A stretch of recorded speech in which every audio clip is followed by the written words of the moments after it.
Hey, how you doing? This is my chocolate lab, Cedar, and this is my deck. And Cedar loves to sit out here, and we have these kind of couch cushions that we bought on Amazon that she sits on, but she kicks them all over the place and she makes a mess. And I mean, she's a puppy, so she eats everything and she eats them. So today, let's build a little platform, kind of like a couch, for her to sit on out here. Let's go do it.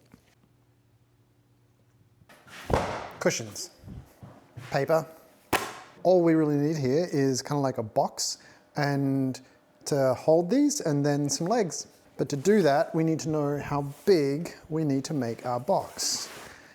And these things are filthy, but that's what happens when you have a dog couch. 1200 millimeters with them both together. And that means this is 600. But we probably want to make it a little bit more generous than that so that it's not quite like too snug. So we'll probably do like 1210, add an extra sort of, maybe 1205 is probably fine.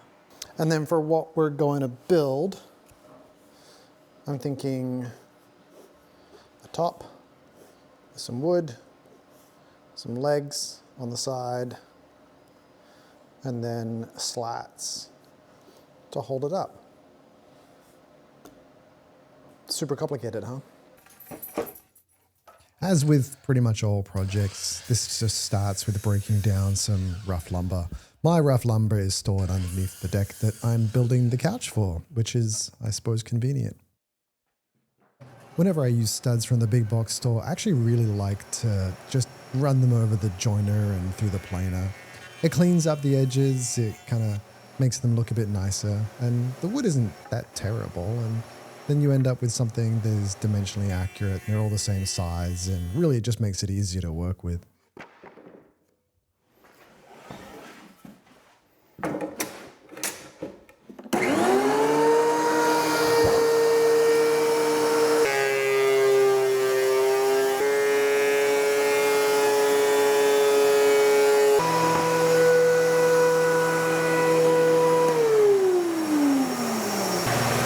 And once I have the two faces cleaned up, I then bring them to 90 and square, and then actually use the planer again to make the whole thing coplanar.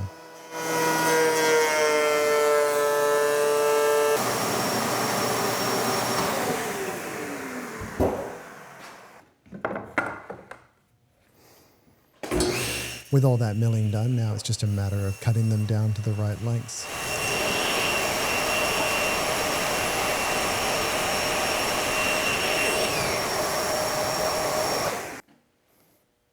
The right length is always a bit relative with this. I mean, the foam cushions aren't exactly perfect. So this was just about getting them kind of close and making them, give them a bit more room to make sure they fit in there okay.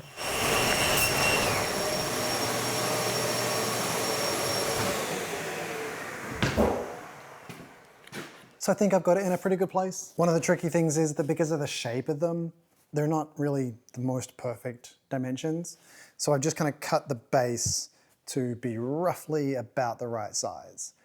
It doesn't have to be perfect, and that's okay. I'm gonna put side panels on them. So really all I wanna make sure is that the side panels will be able to go up, and then these will squish in because they are foam, and it'll be the right size. So, and now I just need to assemble it, and we're good. It's a good start. Let's go. One of the joys of woodworking is a Starrett marking gauge. I highly recommend you get one. It's a thing of beauty. It's just got this wonderful weight behind it. It makes marking out just a joy. With these studs, I did decide to countersink and pre-drill. The screws I was using were just construction screws, so it made sure that the wood didn't split.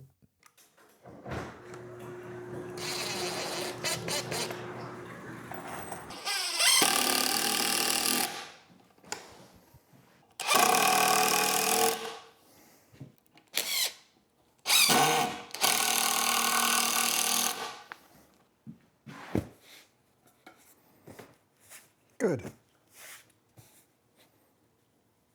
Let's put some legs on.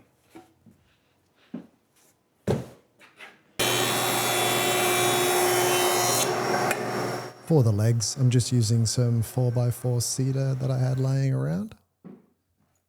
Now I'm just marking out for the cuts that I need to make to cut some pieces off those legs so that they fit in and join up with the frame nicely.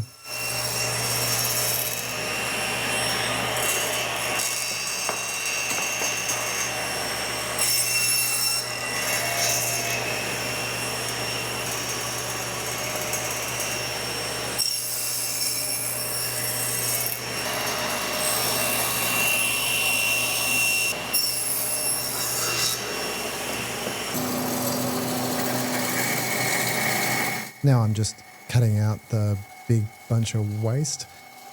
This will make sure that the legs join up with the frame really well and make sure it doesn't rock and move around too much.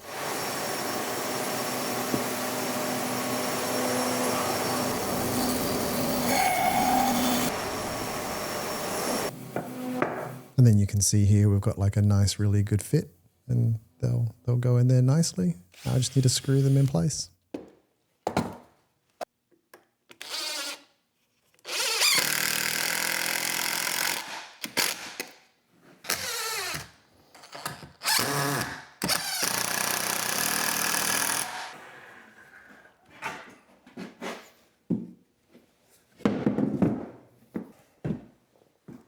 It's always important to test with a good sort of surfboard action.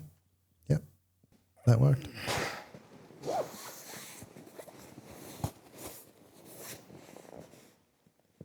Well, that doesn't work. It falls through the gaps because the gap there is too big. Now, to be fair, I'm pretty big. The dog isn't that big. But maybe we can just put some filler strips in there to stop it from falling. But apart from that, it's come along pretty well. Up next, we just need to, so I guess put those filler strips in, and then we'll trim out the edges so it covers up the studs. I'm happy with this. This is great. Let's keep going.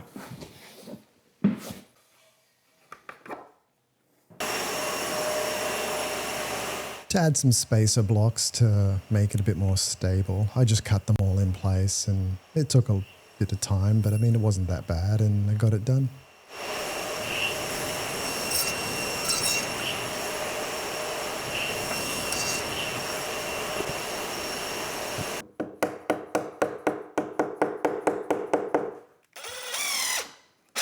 Then I just screw them in place to lock them in where they're supposed to go. What do you think? I'm pretty happy with that. I got some slats in there. It was a bit of a pain, but I mean, there's no problem. It's just like blocking on a wall.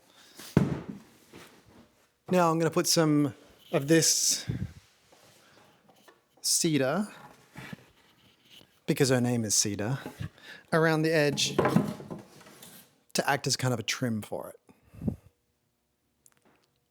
Let's do it. I had some cedar laying around that I had used for some garden beds out the back and some various other construction projects. So I just cleaned them up on the jointer and the planer, and now I'm just trimming them to length and fitting them to the side.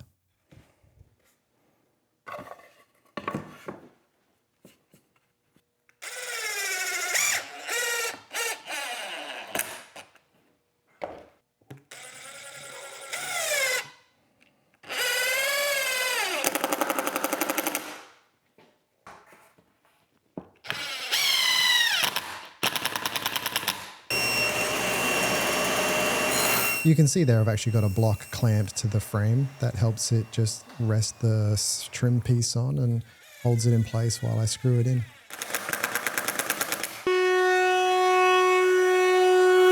Now I just cleaned up the edges with the router and it's pretty much good to go.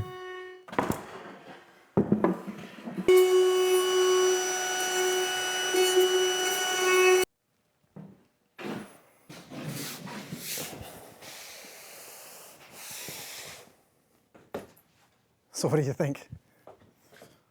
It's pretty good. not bad for like a few hours worth of work. And I kind of just made like a nice ottoman for a dog. Then hey, we get to sit out here too now. Of course, she's up on the chair as opposed to the thing that I just built for her. But can't control dogs, can you? She'll figure it out. Yeah. All right, I'm happy with that. Thanks for watching. I'll see you again next time.